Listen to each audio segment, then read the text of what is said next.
At this rate, we're going to go under too. The desperate cry of a young president echoed through the meeting room. This was a small subsidiary under the umbrella of a major corporation. Even before, we were walking a tightrope financially, and now, the parent company's system failure had dealt a final blow.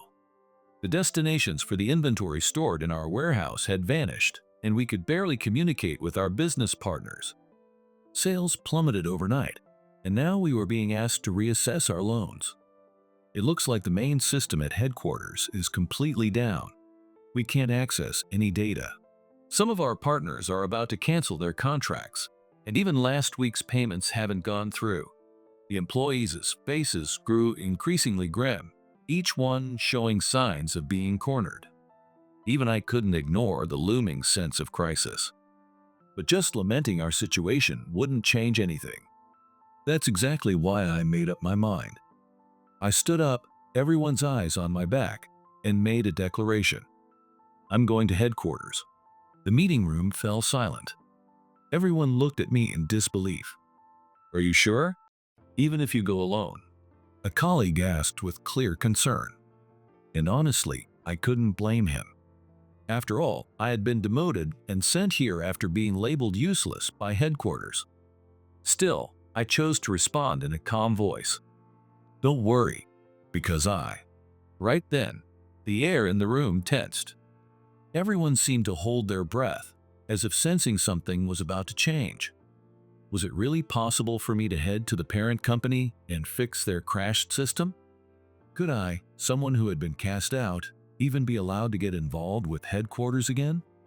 Even so, if I didn't act now, this company would collapse. Then I had no choice but to do it. I'll be back soon. Just wait for me. Leaving those words behind, I walked out of the meeting room. And at that moment, I had no idea that my decision would not only involve the entire company, but also change the course of my life forever. My name is Spencer. I used to be an engineer in the system department at the Anderson Group's headquarters. No saying used to be might be premature because technically my desk is still there. But it's more of a formality now, and apparently I'm supposed to leave for good tomorrow. I can still vividly remember the days when I spent day and night optimizing systems. There were times I stared at server logs for hours with a cup of coffee in hand, or chased down bugs, writing and rewriting code. Still, I felt a sense of accomplishment. It's rare to find something you can truly pour yourself into, even from childhood. For me, programming was one of those few sanctuaries. It was something I took pride in. And I had a reason to work hard at this company. To be honest, I didn't grow up in the most fortunate circumstances. My family ran a small shop, and we all struggled. Even paying for school was tough. But through a strange twist of fate, I met Ryan Anderson, the son of the company president, and he changed my life. I think it was back in middle school. I was in a neighborhood park, messing around with a laptop by myself, when Ryan showed up with a man in a suit, probably his butler. I had never seen a kid my age who looked like he'd walked out of a comic book, so polished, so rich. At first, I tried to run away, thinking I didn't belong anywhere near him. But Ryan leaned over, eyes wide with interest, and said, "That looks cool," as he peeked at the simple game I had programmed. Back then, when I saw Ryan dressed in sharp clothes and wearing expensive-looking shoes, I was taken aback, thinking, what's with this vibe? But when he looked at the program screen, eyes sparkling with excitement, there was something so genuine about him. We hit it off surprisingly well and ended up talking about our dreams, like how we would create something amazing together someday. We talked like kids do about starting our own company and revolutionizing the IT world. That day became a special light in my heart. Even in high school, we kept in touch now and then. Ryan went to a regular prep school, while I barely made it through correspondence school while working part-time. We weren't moving at the same pace, but he still smiled and said, "You'd definitely make it at our company." That became a reality shortly after I turned 20. I applied for a new graduate position at the Anderson Group, went through the interviews and tests, and passed. Sure, I know people looked at me as the president's son's friend, but I had nothing to be ashamed of. I got in on my own merit. At first, the looks from others were harsh. I knew people whispered, "He probably got in through connections," or "He's only getting special treatment because he's close to Ryan." Still, I smiled through it all. I kept telling myself, all I need to do is prove myself. Fortunately, I had confidence when it came to programming. When I was put in charge of a test program for a new product, I pushed right up to the deadline to get every detail right, preventing major issues in the process. The company's culture encouraged young employees to take on challenges, and that helped. The more I proved myself, the more my senior colleagues started to offer support, and people began recognizing me as someone with real skills. I started to believe that maybe, just maybe, I could chase those childhood dreams with Ryan after all. But as the years went on, I felt distance growing between us. We still spoke when we ran into each other, but the closeness was gone. Maybe the pressure of being the next president was getting to him. He must have had responsibilities I couldn't see. Once, after I'd succeeded in a big project, instead of congratulating me, he just said, "Nice job," with a hint of sarcasm. There was no joy in his voice, just a cold stare that lingered. Still, a few years after joining the company, I had become a core part of the system development team. I felt lucky to have a place where I could fully use my skills. Writing code, solving problems, and delivering results had become my purpose. Eventually, I told myself it was okay if Ryan never acknowledged me again. I just focused on the work in front of me. But that sense of stability was shattered in an instant. One morning my boss, Sean, said, "Sorry for the short notice, but you're being transferred to a subsidiary." It wasn't even a request, it was basically an order. I was stunned. The Anderson Group has many subsidiaries, large and small. But most of them are underperforming, needing major restructuring, and it's common to send in people from headquarters to help turn them around. Never in my wildest dreams did I think I'd be the one sent. It's not like my performance was bad.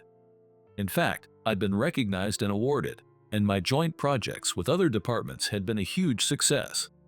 When I asked Sean why, he vaguely replied, "You'd be a great asset to a team in need.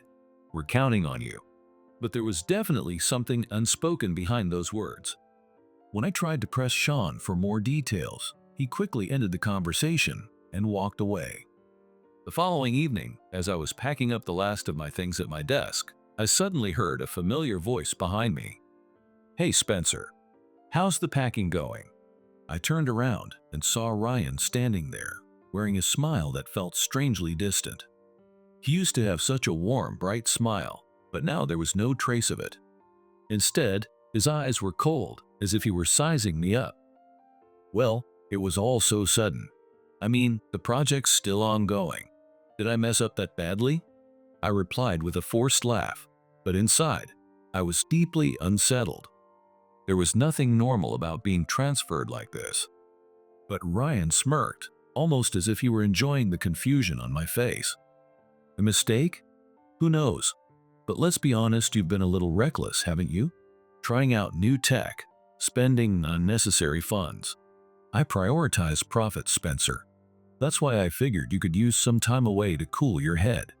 As Ryan laid out his reasons, so matter-of-factly, I felt a surge of anger rising in me. Still, I forced myself to stay calm and responded as levelly as I could. But if we don't try new technologies, we're going to fall behind our competitors. Clinging to the status quo won't secure the company's future. Ryan gave a dismissive shrug and scoffed. "Relax. Instead of preaching ideals, why don't you learn to fall in line first? Reality isn't as simple as you think." His voice sounded like he was trying to pacify me, but his eyes were full of contempt. When I didn't reply right away, Ryan curled his lip into a sneer. "Well, do your best over there. Say what you will. At least you've got technical skill. That reminds me, didn't you used to talk about those big dreams of building a company together or whatever? Still clinging to that nonsense?" His dismissive tone pierced me. But even so, I couldn't keep quiet. "I haven't forgotten. I believed in what we said back then. You did too, didn't you?" As soon as I said it, Ryan burst out laughing and shook his head in disbelief. Ha! How long are you going to keep playing pretend? Let me be clear. I was the one who ordered your demotion. We don't need you at this company. You think you've delivered results? You're not nearly as impressive as you think. There wasn't a shred of warmth left in Ryan's eyes, nothing that resembled a friend I once knew. He looked down on me like I was some outdated fool still chasing childhood dreams. Well then, go cool off over there. With that, Ryan turned on his heel and walked away without another word. My chest tightened with frustration, but there was no one to vent this mix of anger and sorrow to. So I bit my lip, hugged a cardboard box to my chest, and silently renewed my resolve. Fine. I'll show them what I can do. No matter how tough it gets, I'll deliver results. I had been sent away like I was being shelved, but instead, I felt fired up by this new environment. Whatever the odds, I would do what needed to be done and prove myself. With that vow in my heart, I opened the door to the office of Summit Tech. Welcome to Summit Tech. I was greeted by Melissa Stevenson, a young woman who had recently become the company's president. Apparently, she had taken over from her father after he fell ill, and it hadn't been long since she assumed the role. At first glance, her sharp features and composed demeanor gave off an air of aloofness. Still, behind her eyes, I could see a hint of exhaustion and urgency. Our situation here isn't great. We're on shaky ground with our clients, and our internal management systems are a mess. Honestly, we can't really afford to be bringing in new people right now. In truth, Summit Tech was in crisis. The most critical issue was the confusion in inventory and order management. They were using separate systems to track product and part inventories, which led to frequent mistakes and double bookings. What little profit they had was being eaten away by avoidable costs. We're managing everything with handwritten slips and outdated spreadsheets. The data's all over the place. I don't even know where to start. As Melissa let out a sigh in front of me, I finally revealed the existence of the unified management system I had been developing for some time. It featured custom encryption and expandable modules that could grow with the scale of operations. Would you be willing to let me run a trial? Let's start by centralizing inventory and orders. That way we can at least ensure consistency in the data. You really think that's doable in such a short time? We won't know until we try, but I promise it'll be a big step up from what you're doing now. We'll just need some initial setup and the staff's cooperation. After a moment of thought, Melissa nodded with resolve. All right, I'll talk to the team and ask them to help however they can. But the prep work turned out to be tougher than I expected. We had to gather spreadsheets built independently by each department, and sorting out the errors and duplicates was a massive task. We couldn't even begin installing the system without first cleaning up the data. Can we really manage something this complicated? I'm used to the old way, it's easier. Those kinds of doubts were voiced by everyone from new hires to veterans. Plenty of people didn't bother hiding their complaints. As soon as we get a new president, she tries to force a system change? Doesn't she get that she's too young for this? Not to be rude, but I've had my doubts about a female president from the start. Is this really going to work? Every time Melissa heard those kinds of remarks, she bit her lip in frustration. But she had only recently taken on the role of president, so she likely knew that reacting emotionally would only backfire. She seemed to be doing her best to endure it, carefully watching how those around her responded. Seeing that, I couldn't just stand by. I paused what I was doing. Everyone, I know change is hard, but if this system gets up and running, your work will become much more efficient. Instead of debating, why not try it in a test environment and see for yourself? Though I spoke calmly, my tone was firm, and a few employees gave me looks of resistance. Even so, I stepped forward without hesitation. Also, this system isn't just Ms. Stevenson's idea. I'm a technician, and I proposed it because I genuinely believe it can help. We both want what's best for the company. No system is perfect, but we all know the current way isn't sustainable. A few staff exchanged glances, momentarily at a loss for words. Melissa used the opportunity to step forward. I know I'm still inexperienced, and I understand the concerns about my age or lack of background. But that's exactly why I need your support. Please, help me turn this company around.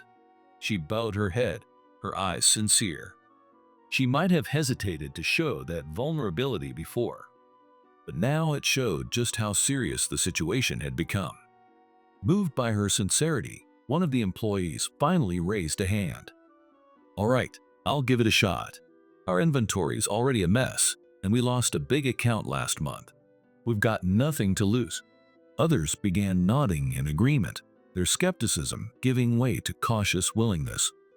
Even those who had seemed doubtful now said, "Let's at least try it." Melissa let out a breath of relief and gave me a small smile. "Thank you, Spencer. If you hadn't spoken up, I wouldn't have been able to do this on my own." "No, Miss Stevenson, you stepped up and spoke to your team." I just gave a little nudge from the side. I returned her smile and turned back to my screen, walking them through the initial setup of the inventory module. Some people were still skeptical, but once they began entering data, more and more of them were impressed by how efficient it was. Wait, this shows real-time inventory levels? It's way faster than the old spreadsheets, and it checks for duplicates automatically. One by one, expressions of doubt turned into surprise and curiosity. Seeing those reactions, I finally let myself feel a small sense of relief. Little by little, my work was being recognized, and Melissa was beginning to earn the respect of her team as a young leader unafraid to tackle serious change. The suspicion that had once filled the office was starting to lift, and the atmosphere, while still tense, was clearly improving. All right, we're officially entering the phase of unifying inventory and order management. It's going to be a lot of work, but now's the time to push through. Let's do this. As I raised my voice, Melissa gave a firm nod and turned back to her own terminal. There was still a mountain of challenges ahead, but the young president who had once been dismissed was now holding her team together. I glanced at her and gave a faint smile. She caught my gaze and offered me a subtle nod of thanks. There was real gratitude in her expression and a quiet determination to keep moving forward. I mouthed a soft, "You're welcome," then turned back to my work. Summit Tech, once dismissed as a small, insignificant company, had begun taking steady steps forward thanks to our tireless efforts. The integrated management system we'd implemented was running smoothly, and the improved efficiency in inventory and order processing was earning positive feedback from our clients. New business opportunities had started trickling in, and the energy in the office was unlike anything we'd felt before. I heard your young president made some bold moves, but I didn't expect results to come this fast. Thanks to Spencer, our department's workload has lightened a lot. That system is incredibly user-friendly. Gratitude echoed throughout the office, and as the results began showing up in hard numbers, the way people looked at Melissa started to shift. Many who had once mocked her as just a young woman president now lowered their heads in apology. Though she'd been nervous at first, Melissa had begun to carry herself more confidently, offering a composed but bashful smile in response. Watching her, I couldn't help but feel once again the quiet strength she held beneath the surface. One evening, after finishing a report on the new system's performance, I decided to stop by her office for a short break. Melissa was at her desk, sorting papers, her profile still showing signs of fatigue. "Heading out for the day. You've been working late a lot lately." When I spoke to her, Melissa paused with the stack of documents still in her hands and let out a soft sigh. "Yeah, it was the same when my father collapsed. If I break down too well, maybe I should just hand the company over to you?" At Melissa's casually spoken words, I involuntarily drew in a sharp breath. "Wait, don't joke like that. That's not funny. Sorry, just saying it doesn't cost anything, right? But really, I don't know what we would have done without you. Honestly, I think you've been running this company better than I have." Melissa moved the documents aside, leaned her elbows on the desk, and looked up at me with a slight upward glance. The stern composure of the young president she had shown just moments earlier had faded, replaced by a more relaxed, genuine expression. I was still a bit flustered, but I managed to respond. I don't think I'm cut out to be a president. Is that so? I think you could do it just fine. She tilted her head with a teasing smile, then quickly turned serious again. Then, a little hesitantly, she asked, Spencer, why did you come to a company like ours? I've heard how talented you are, and after seeing your work on the system, I believe it.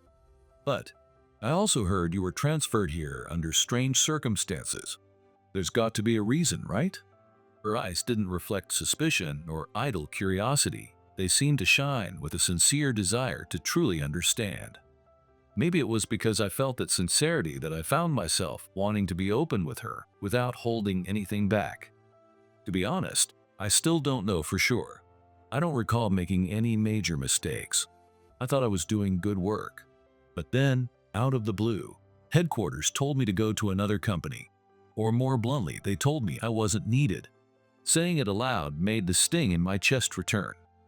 Someone I trusted, someone I thought was a friend, just pushed me away. I still haven't made peace with it. I keep wondering if it was my fault, or... I trailed off, and Melissa lowered her gaze slightly. She traced the edge of her desk with her finger before speaking softly. Are you talking about Mr. Anderson's son? I flinched. I hadn't expected to hear that name here.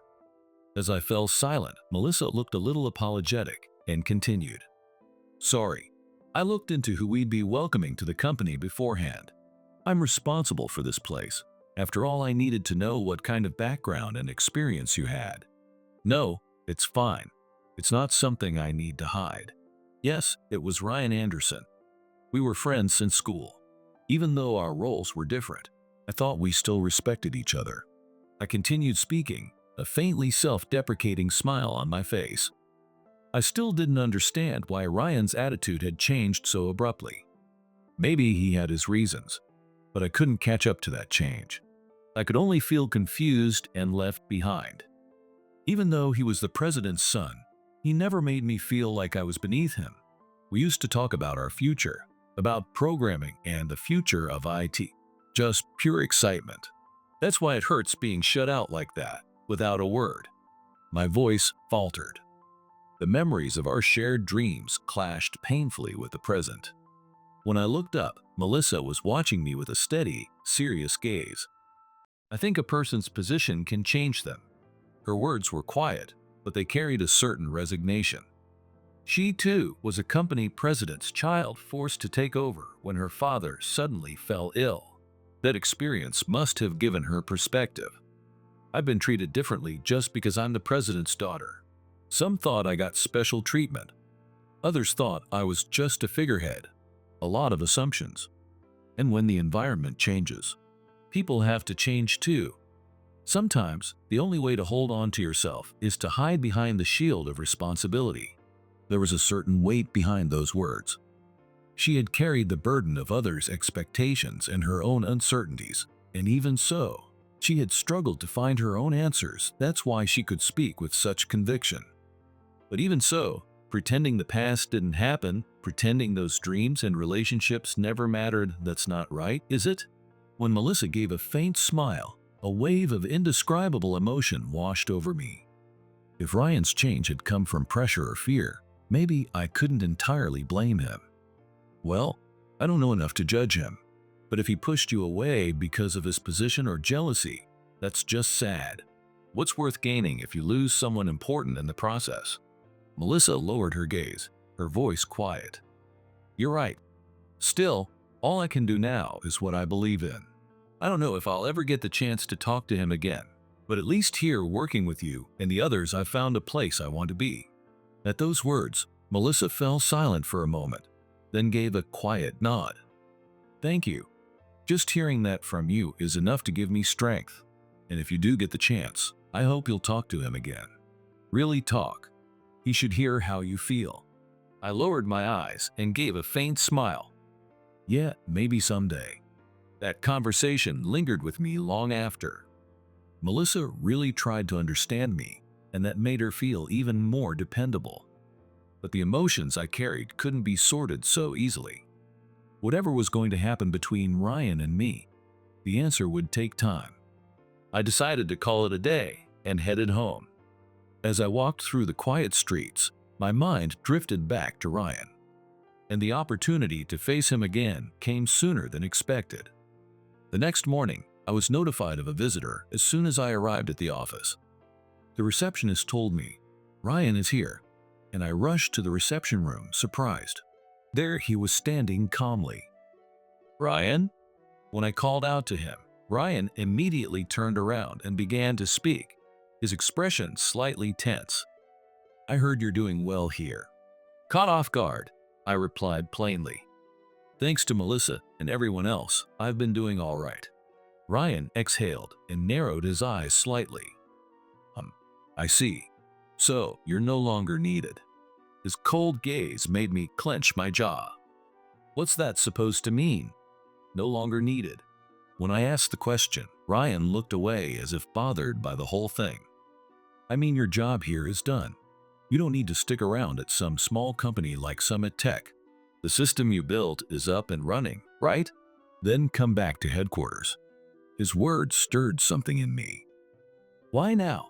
You're the one who forced me out here, and now you want me to come back just like that? That's not fair." My voice came out sharper than I intended, but I couldn't swallow the frustration. Ryan remained composed. "Not fair? That's rich. You weren't sent here by choice, were you? I thought you'd be itching to get back to the big leagues." Sure, I was confused at first, wondering why I was transferred. But after working here, Before I could finish, Ryan sneered. "You found your calling? In this tiny company? Come on, is your dream really that small now?" I clenched my fist tightly and met Ryan's gaze head on. "Maybe Summit Tech looks small from headquarters, but here I've found a place where I'm needed. People are fighting hard to make things better, and I can support them with my skills. I can actually see the difference my work makes. Isn't that important? Hey, sounds noble, but didn't you once say you wanted to make it big? If you stay in a backwater company, it's all just self-satisfaction, isn't it? Whether it's self-satisfaction or not is for me to decide. Yeah, I used to think landing a big project was the peak of being an engineer, but that's not all there is to it. If the systems I build help someone do their job better, if they become the reason a company survives, that's the most rewarding kind of work I can imagine. Big company or small, what we build is the same. What matters is whether it helps people. What could be more important than that?" At that moment, Ryan's eyes widened slightly. His dismissive stare hadn't vanished, but for just a second, I thought I saw a crack in his expression. "Still spouting idealistic nonsense, huh?" After a pause, his words were as cold as ever. But the hesitation in his voice, it wasn't just my imagination. "I know this world doesn't run on idealism alone, but if we keep putting profits and company size ahead of people, what's left? I'm done being dragged around by that kind of thinking. If I found something I truly want to do, and people who believe in it with me, then I'm staying. That's all there is to it." Just as I finished speaking, there was a knock at the door.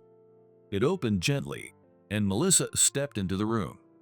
She glanced at Ryan, her eyes briefly widening in surprise, but she quickly composed herself. "Excuse me, I was told we had a guest. Are you from the Anderson Group headquarters?" Her clear, unwavering voice cut through the tension in the room. Ryan turned at the sound, his expression tightening slightly. "I apologize for the sudden visit. I'm Ryan from Anderson Group headquarters." They exchanged polite bows.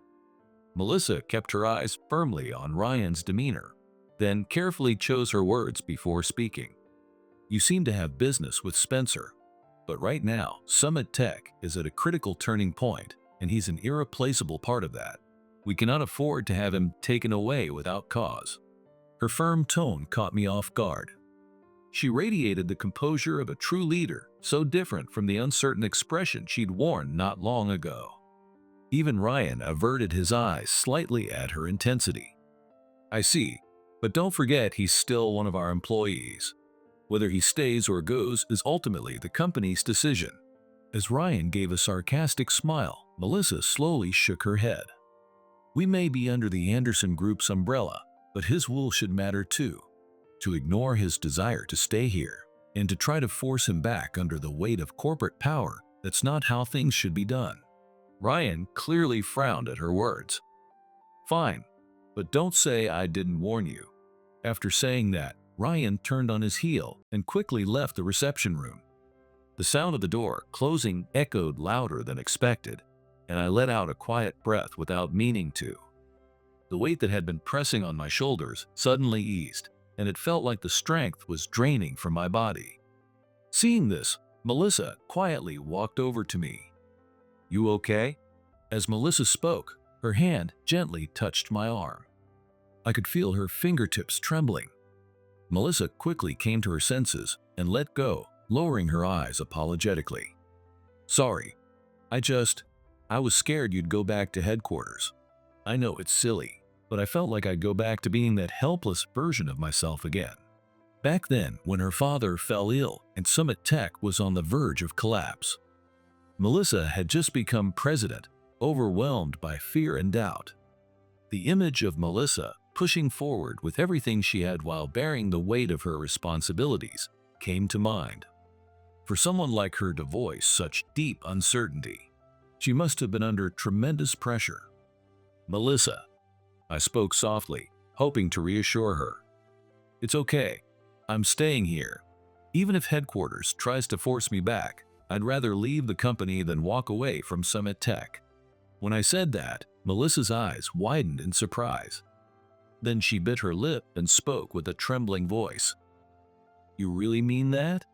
When I gave a deep nod, Melissa's eyes welled up, as if she could no longer hold back the emotion. Sniffling softly, she whispered, "Thank you. Really, I'll keep doing my best too." Seeing Melissa cry made my chest tighten. But at the same time, I felt a deep conviction. I wasn't just surviving my demotion. I had chosen this place, this dream, this team. A few days later, Summit Tech appeared to be doing well on the surface, but we soon faced a new threat: repeated interference from group headquarters that put us at serious financial risk. "This is a bit too obvious, don't you think?" I muttered, scanning the documents beside Melissa, who frowned sharply. "Yes, I'm certain of it. Ryan must be behind this." Projects that had been secured under favorable terms were suddenly canceled. Partner factories were being forced into contract reviews and unfavorable deal terms.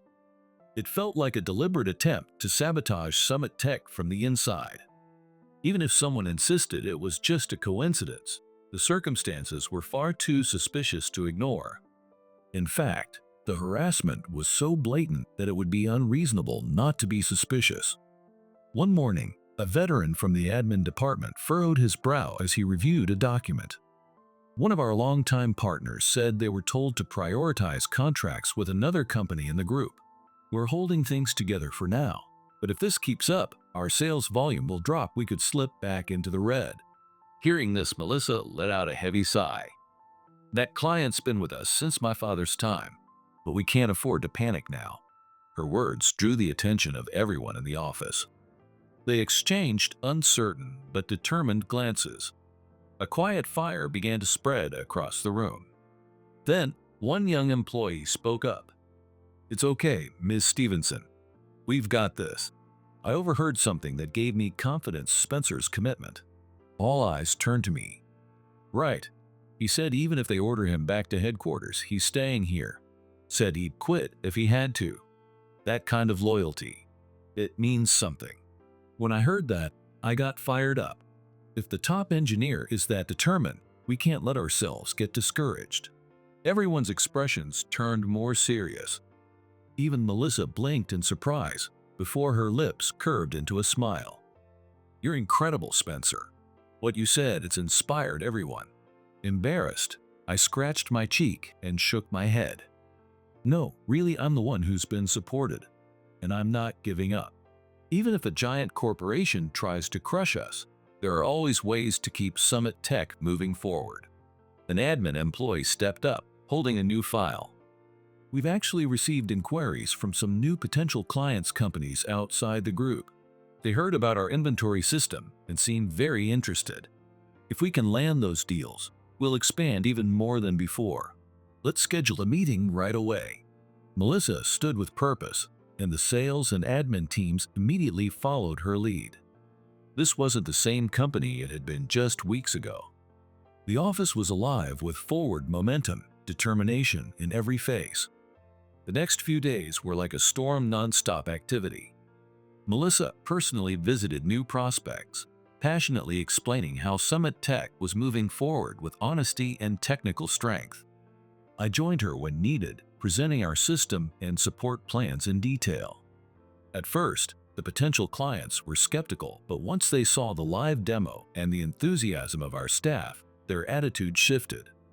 "Well now, this system of yours is quite innovative, seems agile, and your support team looks solid."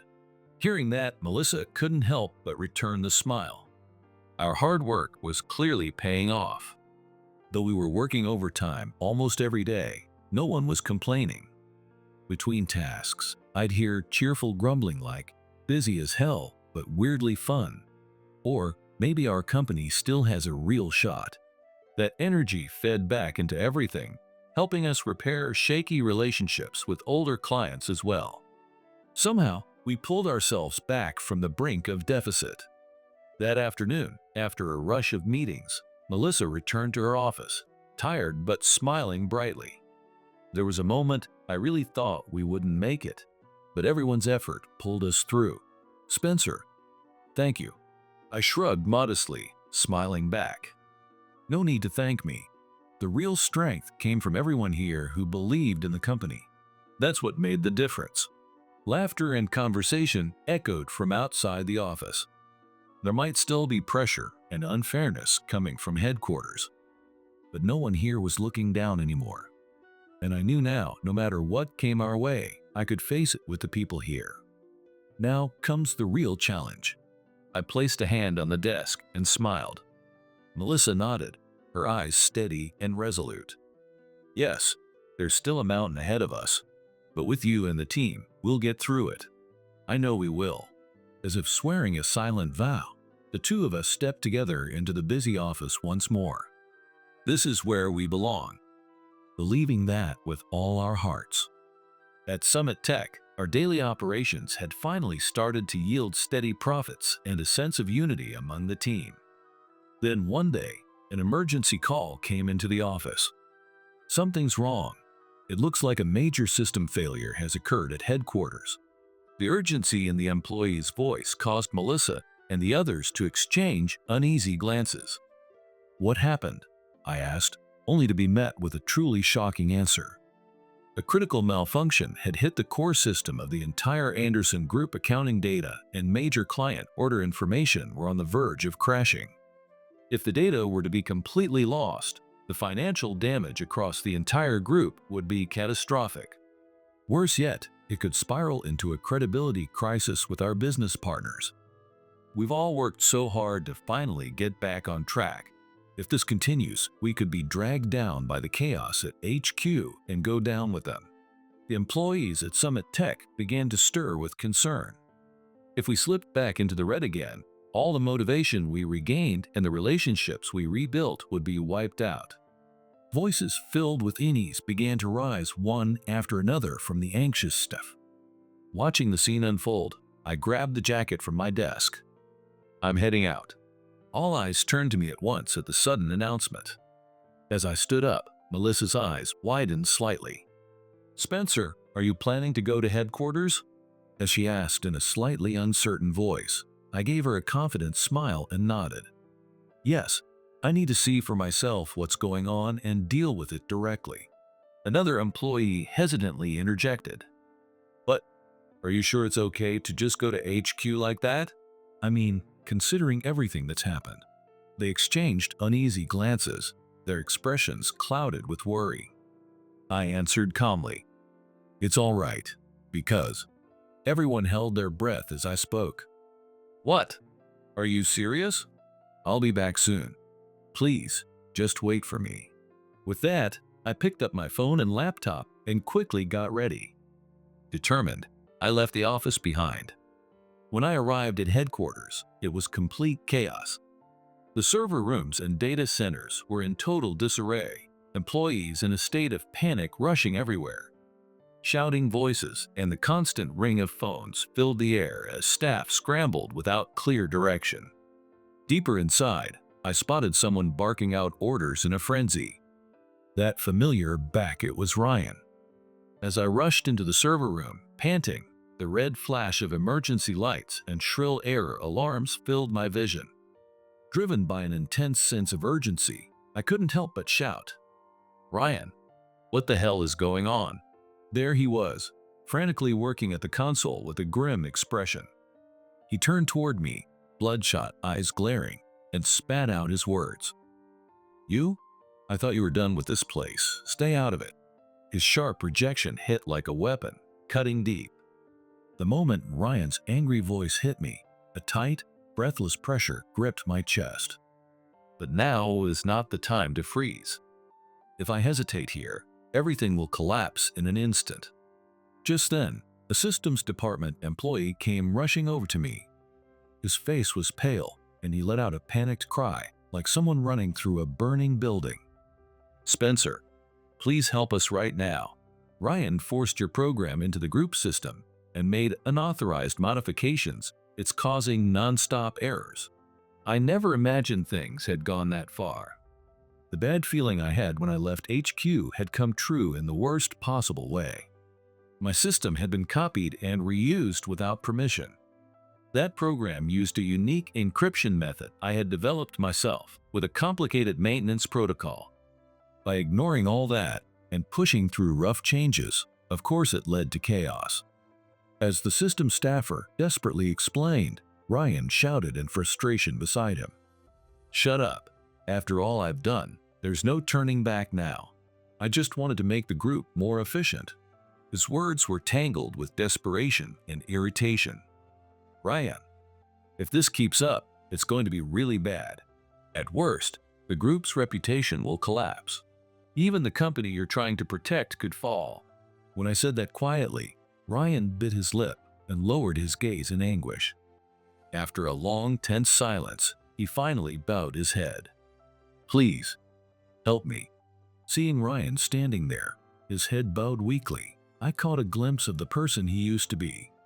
Now he had no pride left, no support behind him. He was just struggling, doing all he could to save the company.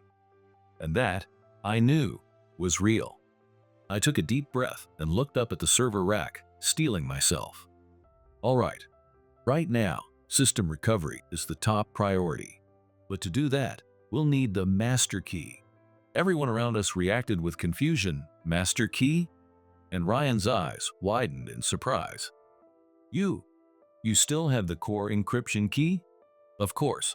I created that encryption technology from scratch, and the patents are all under my name. You should never have used it without my permission." The room erupted in murmurs. By stating it clearly, they all finally realized who the true owner of the system was. Ryan bit his lip in frustration and fell silent. "All right, we'll partially shut down the live environment and access the core of the encryption. When I give the signal, switch the servers." I ran the master key authentication on my dedicated terminal, and the previously locked black box system opened up completely. Suddenly, a flood of bugs that had been running wild in the background became visible. Incredible! It's listing the problem areas instantly. How is this possible? The systems team gasped in astonishment. But with practiced hands, I began crushing the surfaced errors one by one using corrective patches. No one understands the system better than I do. That's my greatest strength right now. The modifications they made during duplication were a complete mess. All right, this should take care of half the errors. As for the rest, everyone was anxious, asking, "How much longer will it take?" But I didn't flinch, I just kept typing. I've loved programming since I was a child. I've trusted it. Now is the time to put everything I've learned into action.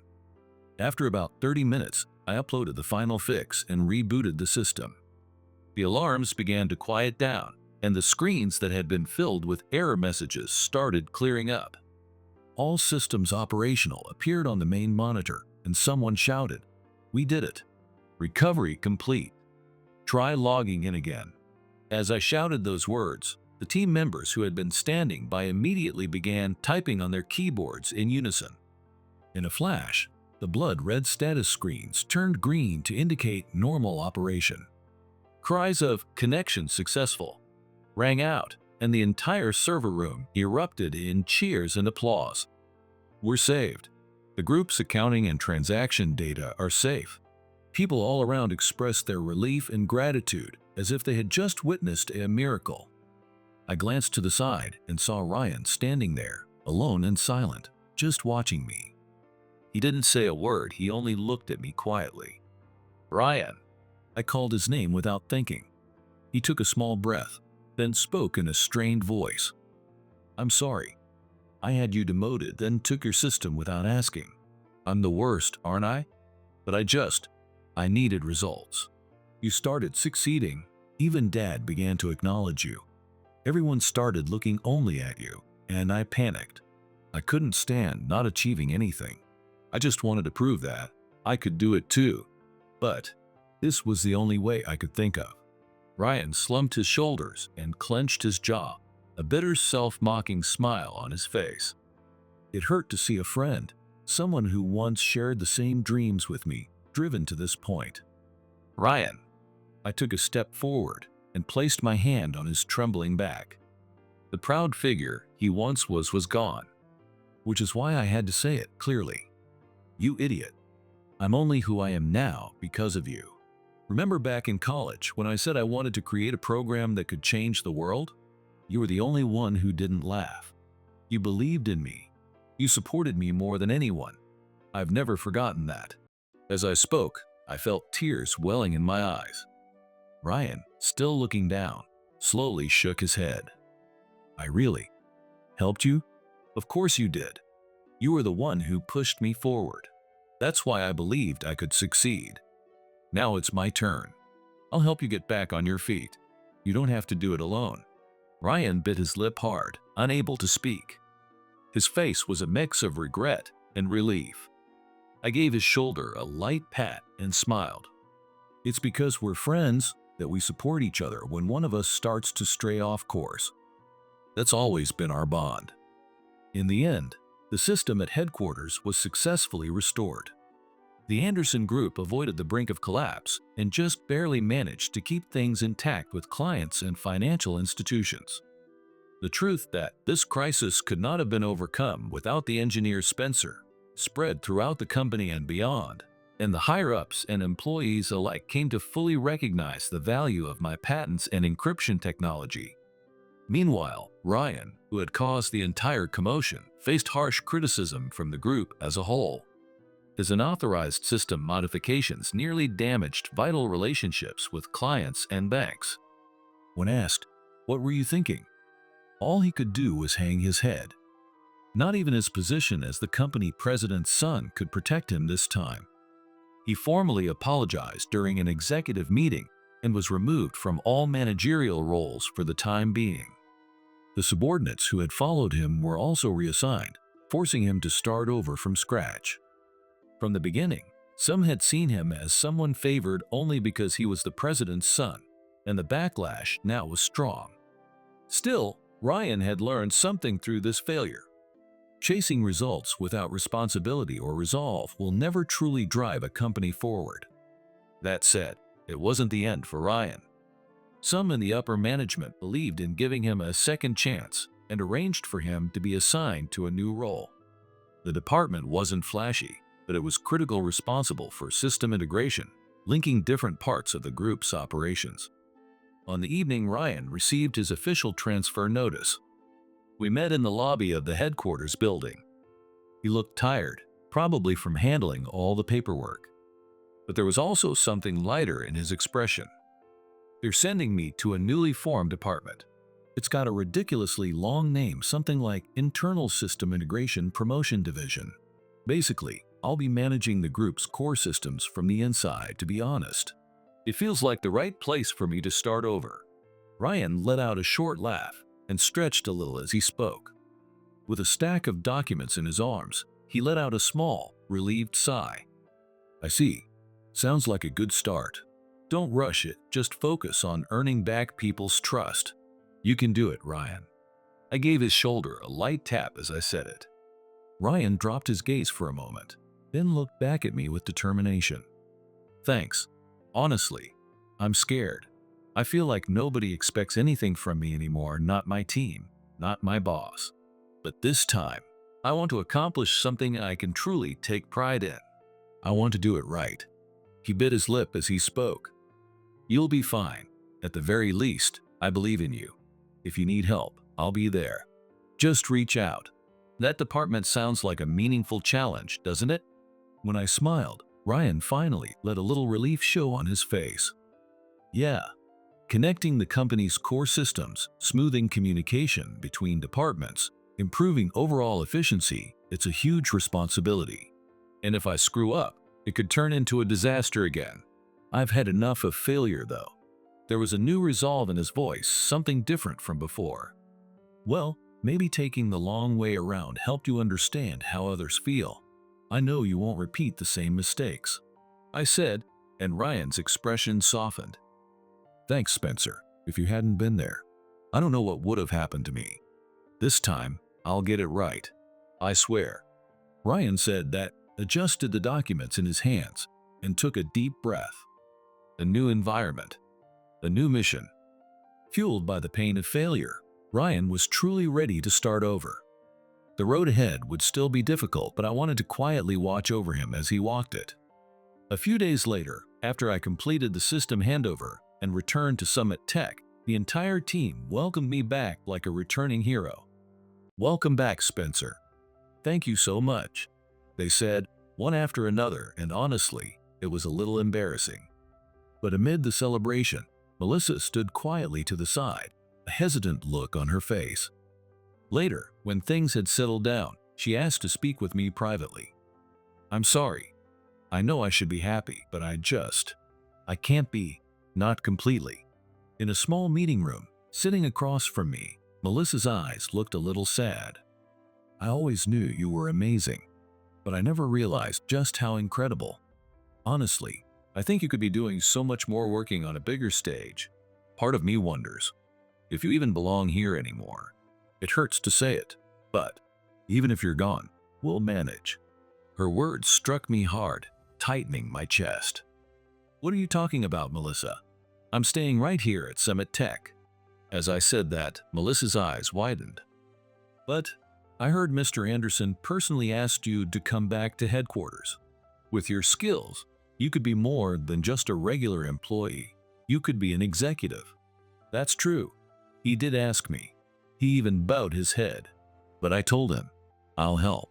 But only as a member of Summit Tech. I'm planning to keep working here. So you don't have to worry. Melissa gasped slightly, and tears began to form in her eyes. I see.